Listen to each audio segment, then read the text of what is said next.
Day 36 ng krisis sa Marawi City, 10 Indonesian passports ang narecover ng mga sundalo sa mga lugar na inabandona ng Maute ISIS. Inaalam ngayon kung ang mga dayuhan na ito ay kaanib o bihag nila. Narecover din ng 17 mga labi ng mga sibilyan na pinaniniwala ang pinatay ng teroristang grupo. 5 sa mga biktima pinugutan daw ng ulo. May report si Chino Gaston. Abala ang mga otoridad sa pagsasalansan ng mga narecover na bangkay mula sa sentro ng Bakbakan sa Marawi City. Kanina, 17 labi mula sa barangay Gadungan ang nakuha. Ayon sa militar, mga sibilyan ito na naging biktima ng Maute o Abu Sayyaf Group. This is a manifestation of Maute terrorist group brutality who killed these innocent civilians in cold blood. Sa impormasyong ibinahagi ni Lieutenant Colonel Emmanuel Garcia, 5 sa 17 na-recover na mga bangkay ay pinugutan di umano ng mga ulo. Inaalam pa ang pagkakakilanlan ng mga bangkay at kung may mga dayuhan.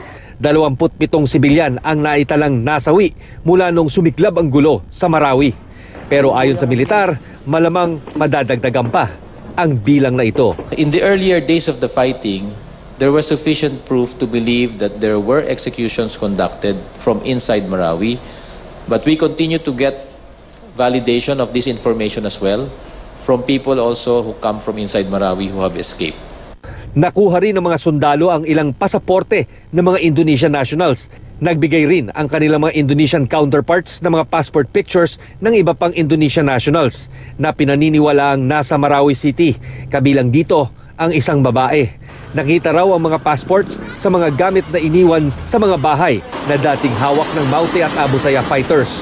Ang inaalam ngayon ng militar kung kasama sila ng Maute o kasama sa mga binihag. Ijtima is actually a worldwide affair, so you would have foreign visitors here, foreign participants. So they use it, they exploit it, they took it as opportunity. Probably yes, it's possible. Patuloy pa rin kinukuha ng GMA News ang pahayag ng Embahada ng Indonesia kaugnay rito. Mahigit 1 buwan simula nang mangyari ang krisis sa Marawi, ito na ang itsura ng lugar na naging sentro ng bakbakan. Bakas ang mga tama ng baril sa pader ng mga bahay na halos gumuho na sa tindi ng pagkasira.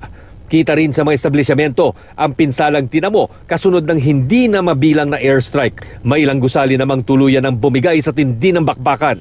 Sa litrato namang ito, kita ang 3 umanong Maute o Abu Sayyaf fighters na pinaliligiran ng mga wasak na bahay.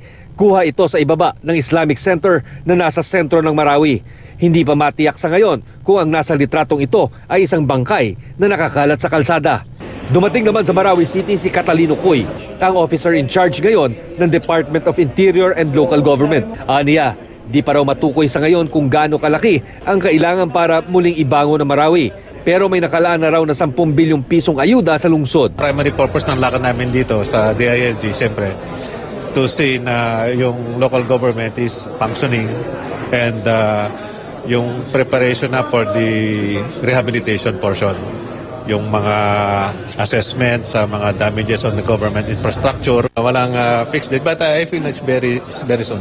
Ang China, nagbigay na rin daw ng 15 milyong piso na tulong para sa pagbangon ng Marawi.